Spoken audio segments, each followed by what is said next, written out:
What is the benefit of a Fulani in any community? I repeat, what is the benefit of a Fulani in any community? What do they contribute to any community? Number one, insecurity. Number two, they become hostile. They don't follow your laws, yes, and regulations. That is the contribution of the Fulani in any society. If the Fulani come into your community today, just be ready for the next 20 to 30 years to start running away from your ancestral home. In Kwara State today, people are packing their bags, their luggages, running away from their father's land because of one Nigeria that we have the Fulani in.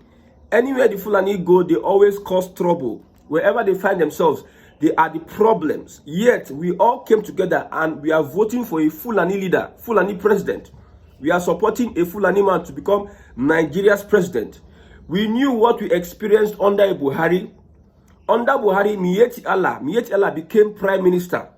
Miyetti Allah, that supervised the killings of Nigerians by the Fulani, became prime minister and prominent under a Buhari who claimed to be the president of the Federal Republic of Nigeria. Now, there was an accusation by a deputy CBN governor that a governor is the leader of Boko Haram, which is populated by the Fulani. A governor, a sitting governor at that time. Okay, look at it critically today. In Kwara State, helicopter, there were reports that, let us look at it. Kwara community protests as residents allege strange helicopter dropped armed men before latest killing. These are reports coming from Yoruba land. Like I said, Kwara is Yoruba land, Kogi West is Yoruba land. So this Fulani, I don't know their motive. Why are they causing insecurity? These are the questions we are asking. Why are they, at least those that are agitating for Biafra, they say they want division of Nigeria, they want to go on their separate ways because they are being marginalized. So why are these bandits attacking villages, attacking towns in Yoruba land and other places? Like I said, it is because they are achieving an aim. Somebody said recently that Nigeria is an Islamic country. You remember the propaganda or the reports by US and Israel saying that there is genocide in Nigeria. Somebody came out and said that if you believe there is genocide in Nigeria and they are killing Christians, let the Christians carry their bag and baggages, go and stay in Israel and US, because Nigeria is a Muslim country. See, these people don't just say these things anyhow. And this person is a Fulani saying such, that Nigeria is a Muslim country. So these bandits that are entering Kwara State and other places, causing havoc, their plan is, number one, to achieve the aim of Uthman Danfodio. Whether it is going to be long term, because they can play the long game, like Tinubu plays the long game politically. The Fulani, they usually play the long game. They will come to your area. They go enter you. They go, they're relevant with, you see, some of us that live in other places than our villages. The Fulani, they know the road past also. In the forest, the bushes, they have created a path for themselves. They might be more knowledgeable when it comes to entering the bushes, the forest, and making way than the indigenes, because that is where they dwell. And they have a plan. From there, they attack. People are afraid. You are afraid. You cannot stay in a place where there is insecurity. You see, people will call on the government, like Kwara State. They call on the governor, please come and help us. We are being killed. We are being this and that. But yet, the killing still persists. Look at Kwara State and many other states in Nigeria. The capital city is always like modernized. The capital city is modernized. But when you look at other places, it is just bushes. The urban areas, bushes. There is no functioning bank, petrol station, police station. Before you see all those development, you only see them mostly in the capital or some other cities. That is why it is it looks so difficult to protect these people in the urban areas, in the village, in the settlements. Yes. So they have called on the governor, left, right, center. but yet no avail. Because these people, if they seize power from Tinubu, I've said it, if they are able to seize power from Tinubu, get ready.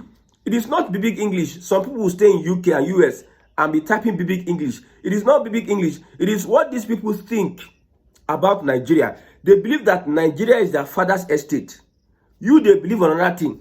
Somebody believes that Nigeria is a Muslim country and he's taking action towards his belief. He believes saying, Nigeria is a Muslim country. Nothing you can do. That is why some people can volunteer 300 bikes moving towards Kwara State. 300 bikes. And these are people that will be having weapons, AK-47, and all have you. Ask yourself this question. Who are those that are giving these people AK-47? With all the leadership in northern Nigeria, with everything, the security apparatus dominated by northern Nigeria, Minister of Defense, northern Nigeria, Minister of State for Defense, northern Nigeria, Nigeria Security Advisor, northern Nigeria, yet all these things are persisting. Imagine it were an Igbo man that is NSA, Minister of State for Defense, Chief of Defense Staff, Minister of Defense, and the Igbos are the ones causing problem, killing people, entering people's village in bikes, moving up and down, destroying people. Igbos are more in the police, are more in the army. Do you think that the rest of Nigeria will support Igbo in any position? Just civil war where Britain create and cause, where Britain cause so that Nigeria will destabilize. They cannot put for Igbo head. Till today, they are fighting Igbos. Igbos will never be president. They can never be this. They can. But the main people causing the havoc, the main Fulanis displacing people from their village, killing people, taking over their lands, violent land grabbing. They are there. Nothing is happening to them. Nothing is happening to them. So it is a thing of worry. Now we have a Yoruba president because that is what it is. When Buhari was there, they had a Fulani president.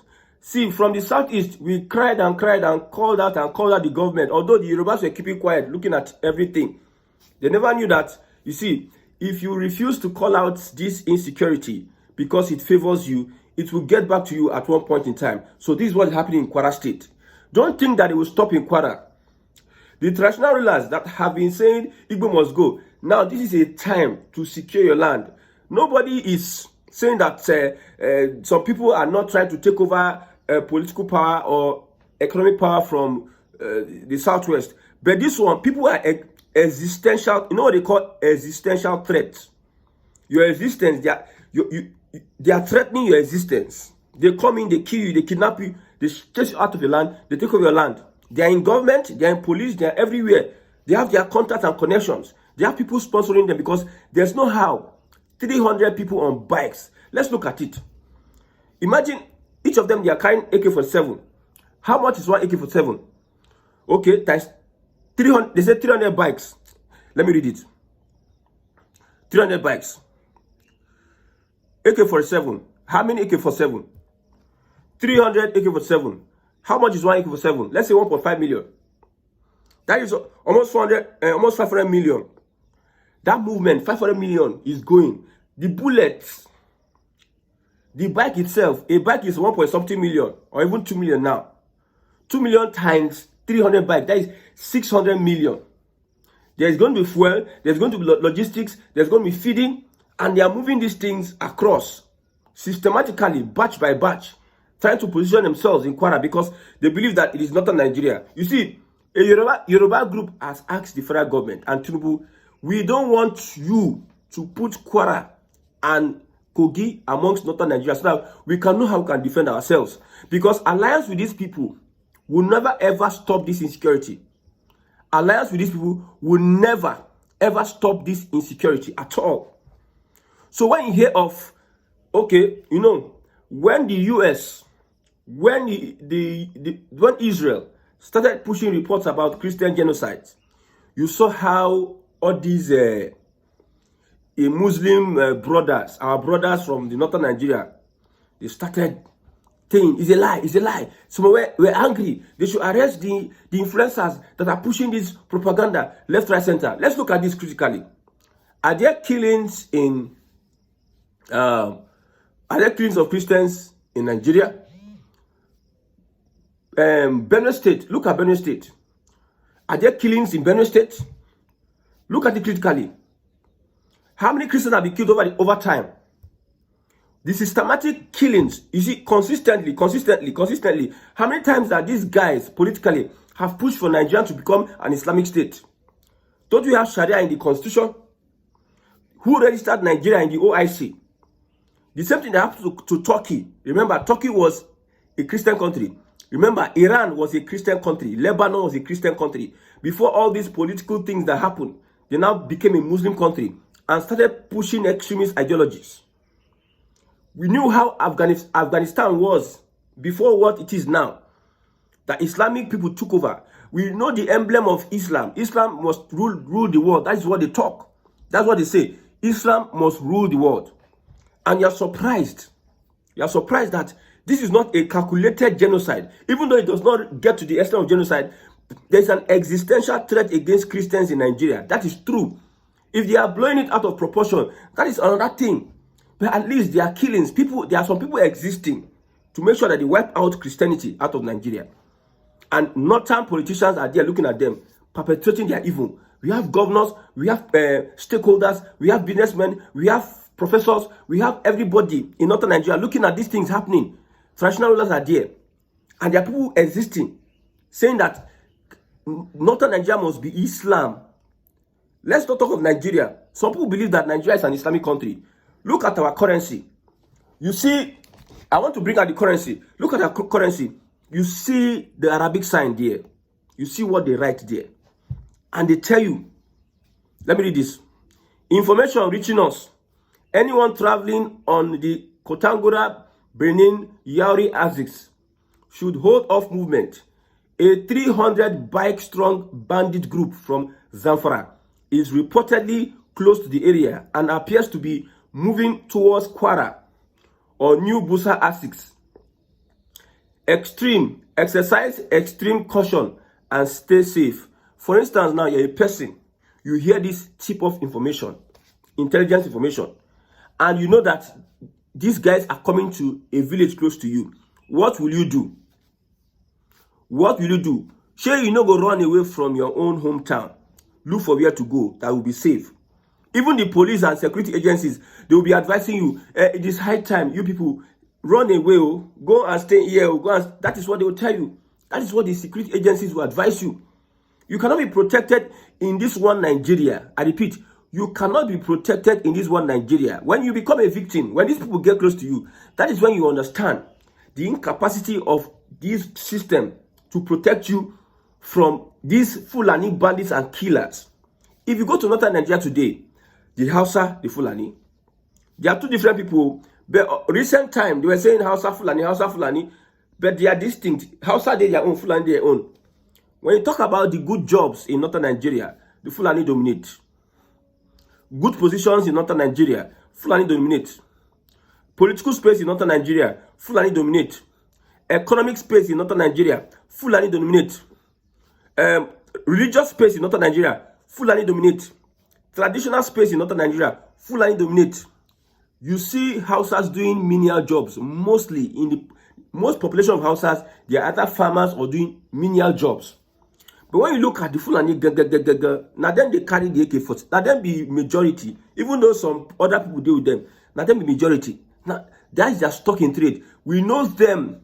We know this is part of their lifestyle. Moving from one place to another, causing problem. I started by saying, what is the contribution of the Fulani to a community? If the Fulani are in your community, what is their contribution? They rear their cow, they sell their cow. They're asking for our government to give them land because now them own Nigeria. They don't care what you are saying, no. They don't care the English you are speaking. So far they can speak their language themselves. And they say they are the ones that own Nigeria. They do everything they can to make sure that they hold political power. They know that through political power, they can control, they can manipulate themselves, they can insert themselves on Nigeria. That is why, during Jonathan, it was a do-or-die affair. This same El-Rufai and Buhari, they were threatening Jonathan. I'm not even surprised that Jonathan is hobnobbing with an El-Rufai and Buhari, CPC, whatever it is. I'm not shocked because politicians are unbelievable. Because of they want to hold and grab political power by all means. That is why they have to deploy every tactics they can.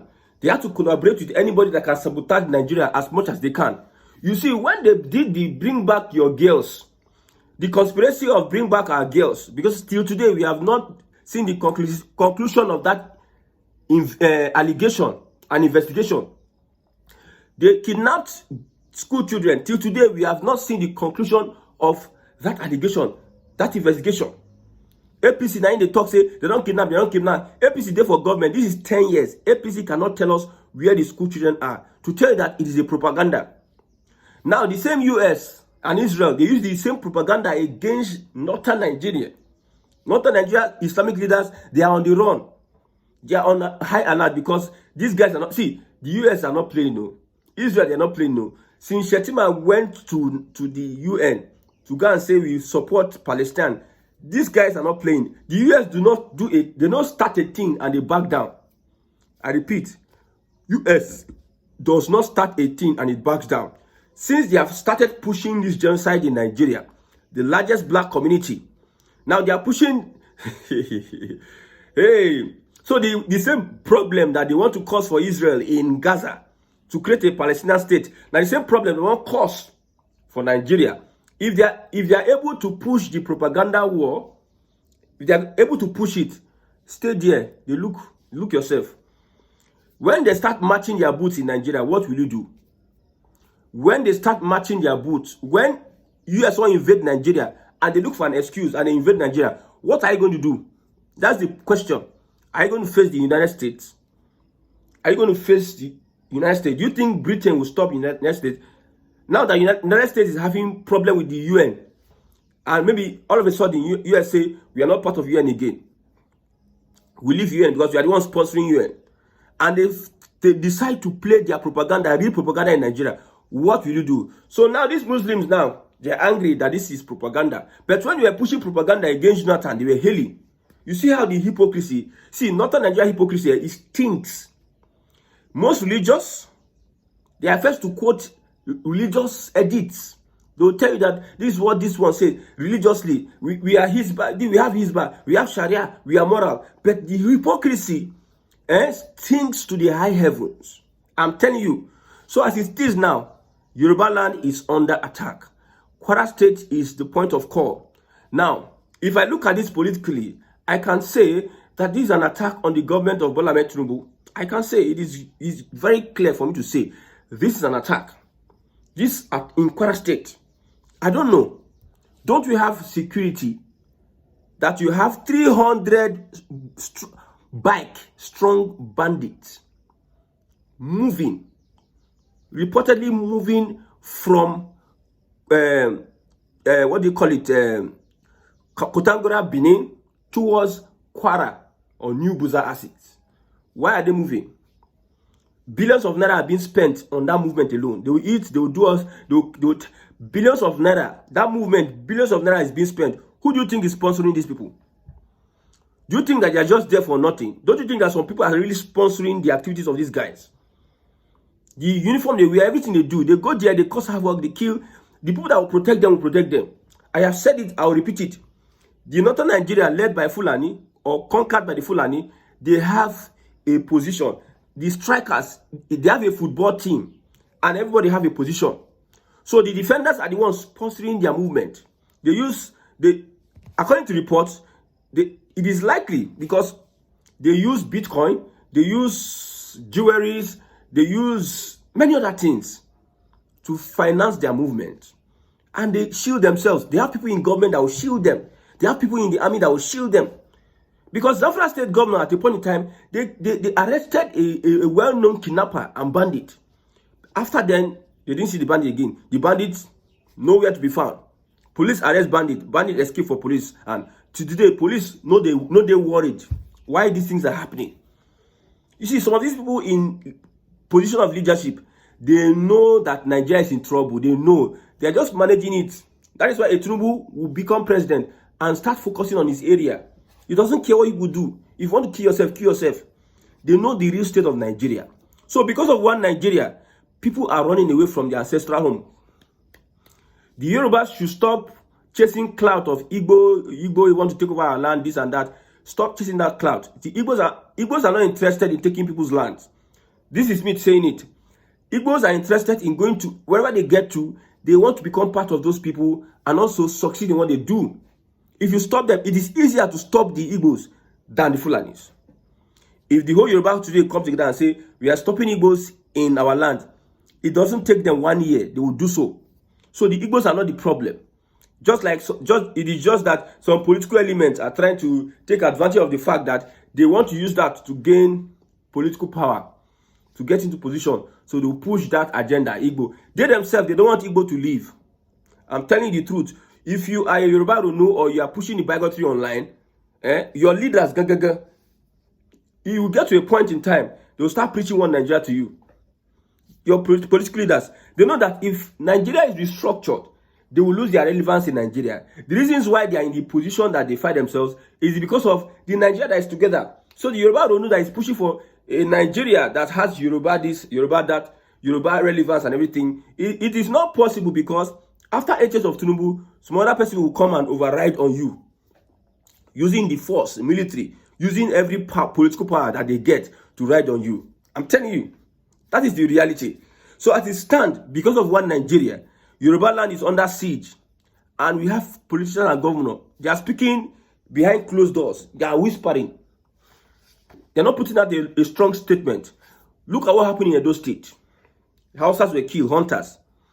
All these Muslim handles came out. When they were killing Christians, bandits did a lot of things. They kept quiet. But now, in Edo State case, governors came out and they were speaking. Edo State governor must apologize. They intimidated a southern governor. But now it's happening in Kwara State. I don't know what the governor is doing there. I don't know what is their plan. Maybe let them have their way. Since it doesn't get to Ilorin, because it seems it's only Ilorin that is developed. Every other place is not developed. Typical of a Nigerian state. You see, it is the city, the capital city, that is usually developed. Every other place seems to be anyhow.